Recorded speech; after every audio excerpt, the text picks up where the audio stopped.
Et bonjour à tous les amis, j'espère que vous allez bien. Nous sommes le vendredi 15 juillet 2022 et bienvenue pour votre dose d'actu NFT et Play to Earn de la journée. Beaucoup de mal pour faire cette vidéo aujourd'hui, en effet je suis pas mal malade. J'ai la tête qui tourne, j'ai vomi, enfin un gros bordel. J'ai pris une aspirine, ça va mieux, du coup voilà, je serai pas le foufou dans la vidéo, mais je tenais quand même à vous la faire, donc voilà. Aujourd'hui on parlera de la convention Metaverse qui commence aujourd'hui. On aura une nouvelle festive qui concerne MetaMask, on parlera d'Animoca Brands, de OpenSea, du top des NFT, du mint du jour, et côté Play to Earn, on a des news sur Cantina Royale, Stephen, Big Time, Phantom Galaxy, et on finira la vidéo par un jeu Solana qui sort demain. À tout de suite.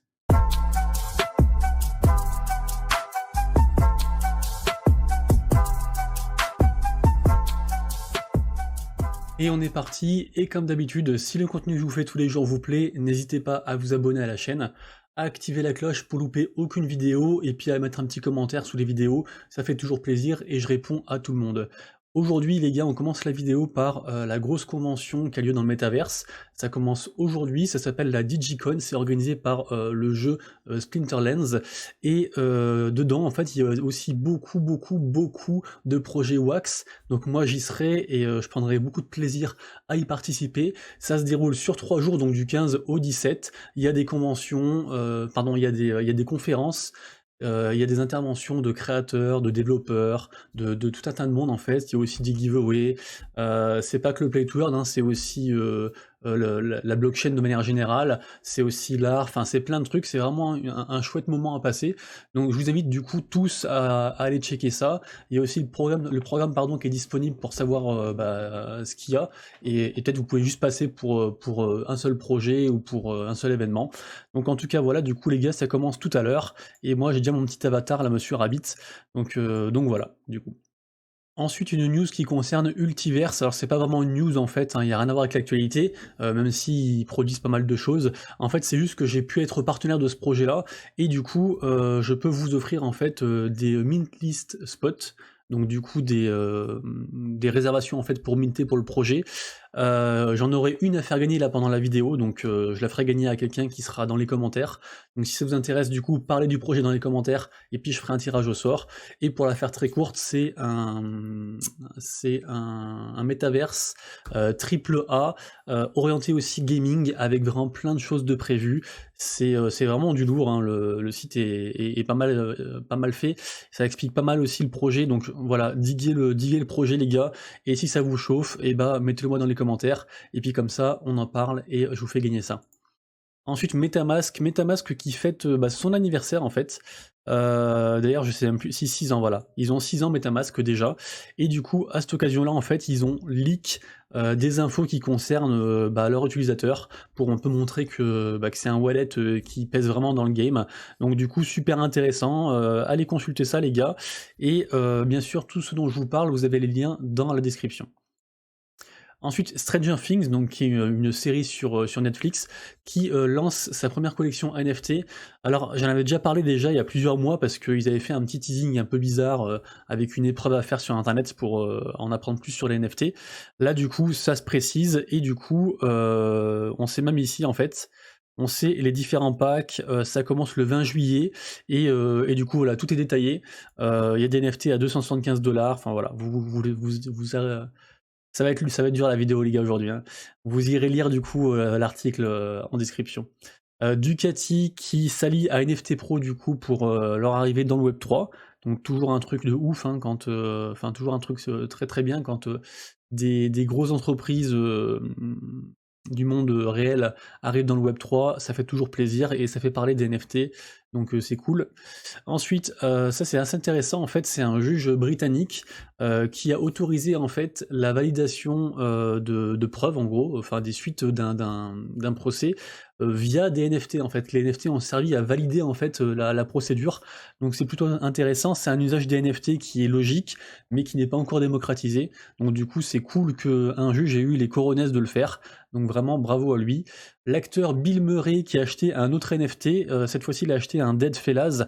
Alors j'ai lu dans l'article, en fait il a déjà pas mal d'NFT, hein. Il a un CryptoPunks, il a, enfin je sais plus, il a quand même une belle collection d'NFT, et il continue à en acheter, du coup ça met un petit peu la lumière sur cette collection-là.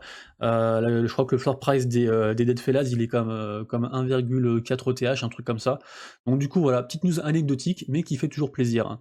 Le géant Animoca Brands qui contribue du coup à investir jusqu'à 32 millions de dollars en fait dans une société qui s'appelle Lib Planet, qui est du coup une espèce de studio en gros de jeux vidéo quoi, enfin de jeux vidéo blockchain, et du coup ça promet du lourd parce que quand il y a Animoca Brands, j'ai déjà dit plein de fois, mais ils investissent pas n'importe où, et quand ils le font c'est beaucoup d'argent, et malheureusement ou heureusement l'argent ça aide les projets de ouf, pour le marketing, pour les devs, pour tout ce que vous voulez, et donc souvent les projets ont plus de chances de marcher que si les gens sont deux dans un garage sans argent, sans rien. Donc du coup voilà, affaire à suivre les gars pour le studio du coup Lib Planet.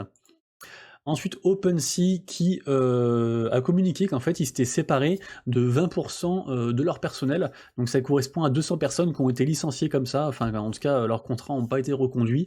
Apparemment c'est compliqué pour OpenSea, ce qui est bizarre parce qu'il y a quand même beaucoup de frais. Même s'il y a plein de plateformes qui arrivent qui proposent moins de frais et des fois des choses meilleures, OpenSea a un petit peu le monopole et les gens sont trop habitués d'aller dessus, et du coup ça marche très très bien. Et pourtant voilà, sous prétexte d'instabilité macroéconomique, ils ont licencié pas mal de gens, donc c'est pas une très bonne news pour la marketplace.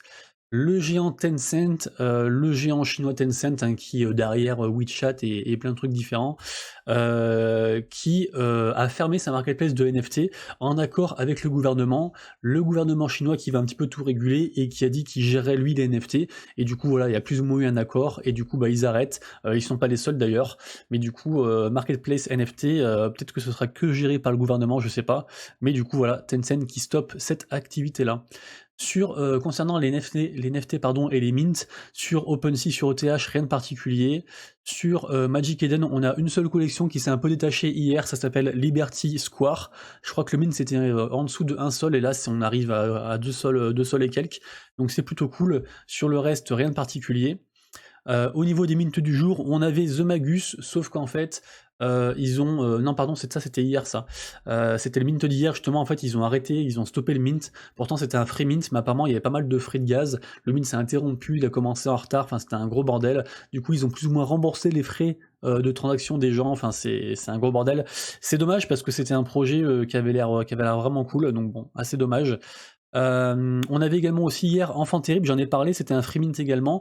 Le floor price c'est à 0,03, donc c'est pas foufou, mais pour un free mint, du coup c'est toujours genre 40 ou 50 balles, je sais pas trop, un truc comme ça. Donc bon écoutez, c'est toujours 50 balles de données pour ceux qui ont voulu faire un flip, et puis la collection est plutôt pas mal, donc allez checker pour ceux que ça intéresse, du coup. Aujourd'hui, on a Misfits, c'est à la fois un free mint et un mint payant, c'est-à-dire qu'en fait, il n'y a que les gens whitelistés, les 333 premiers, qui ne payent pas, et après, c'est payant pour les autres, c'est 0,0099 ETH. La collection est assez intéressante, je vous invite à aller dig un petit peu, parce qu'ils proposent des choses qui sont un peu pas innovante, mais un peu, voilà, comment dire, un peu hypante sur le stacking, sur pas mal de choses comme ça. Donc bon, à checker, c'est aujourd'hui, du coup. Est-ce que j'ai l'horaire? Ouais, 4 PM UTC, donc ça fait 18h heure française.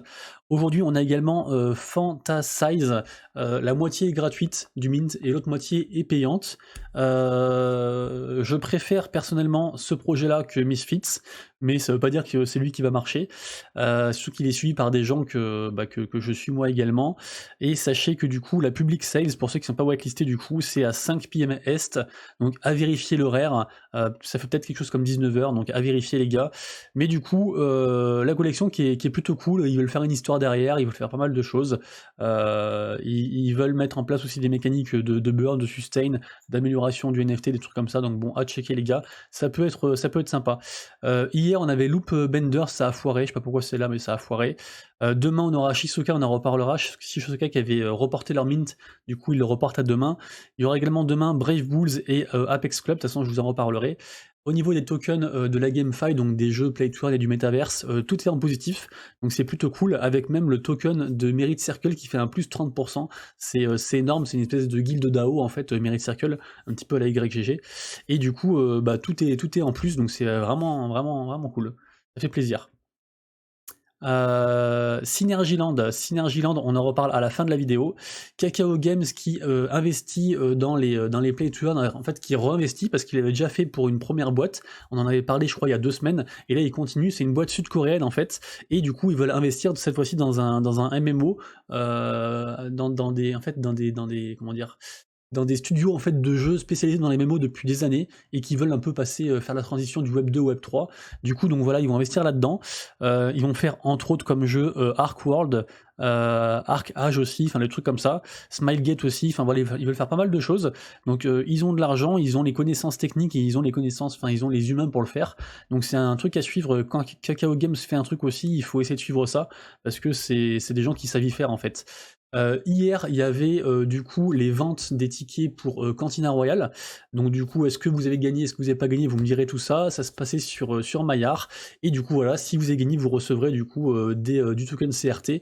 Donc Cantina Royale, qui est quand même un très gros projet, soutenu par Asher entre autres, et du coup avec voilà une forte communauté qui veulent faire intervenir des grosses collections dans le jeu, un petit peu à la Tetan Arena, à la Brawl Star. Ils veulent faire intervenir les Bored Ape, les machins comme ça, donc ça peut être un truc cool. Il y aura en plus du scholarship, donc c'est un projet vraiment à suivre, que moi j'aime beaucoup et qui se passe sur la blockchain Elrond. Stephen qui vient de release leur marketplace version navigateur. Donc Stephen qui continue un petit peu les news un petit peu comme ça tous les jours, plutôt cool. Hier on a eu la release aussi, l'autorisation pour les possesseurs de pass Ruby de jouer au jeu. Donc moi j'ai un pass Ruby, j'ai pas encore eu le temps de lancer le jeu, mais du coup voilà, ça y est, vous pouvez enfin jouer au jeu, combattre et puis même gagner des NFT. Donc plutôt cool, et du coup il y aura la public pour tout le monde assez vite. Ensuite, une news qui concerne le jeu Phantom Galaxy qui a vraiment énormément de hype. L'alpha est sorti, c'est un jeu en gros de combat dans l'espace qui est backé entre autres par Animoca Brands, et ça y est, en fait ils ont sorti du coup leur token de gouvernance qui s'appelle le Astrafair, et bah du coup c'est une news énorme parce qu'en fait c'est lié à un projet énorme qui s'appelle Phantom Galaxy. Je vous invite à dig le projet, il y a vraiment une grosse fanbase et le projet a tout ce qu'il faut pour réussir. Ça veut pas dire que ça réussira, bien sûr, c'est pas un conseil d'investissement comme d'habitude, mais c'est vraiment à checker. Et on finira la vidéo du jour par Synergyland. On en parlait hier ou avant-hier, parce que c'était un top trending sur Fractal, une marketplace secondaire de Solana. Et en fait, du coup, certaines personnes pourront y jouer dès demain, et il y aura sinon une alpha ouverte, en fait, ou une bêta d'ailleurs. Enfin, en tout cas, voilà, on pourra jouer au jeu pour monsieur tout le monde à partir de lundi. Donc demain pour les privilégiés et lundi pour les autres. Et en gros, c'est un jeu d'action RPG plutôt cool. Je sais pas si on peut voir le trailer vite fait là. Voilà, je vous laisse le trailer 30 secondes et ça me permet comme ça de vous dire au revoir. Merci d'avoir suivi la vidéo. Si vous kiffez, bah abonnez-vous, lâchez les commentaires, tout ça vous connaissez. On se retrouve plus tard pour ceux qui seront à la Digicon avec moi, et sinon demain pour la prochaine vidéo Actu, NFT et Play to Earn. Et jusque là, prenez soin de vos wallets, pardon, et aussi prenez soin de vous, des bisous, et la santé c'est plus important, on le dira jamais assez. Bye bye.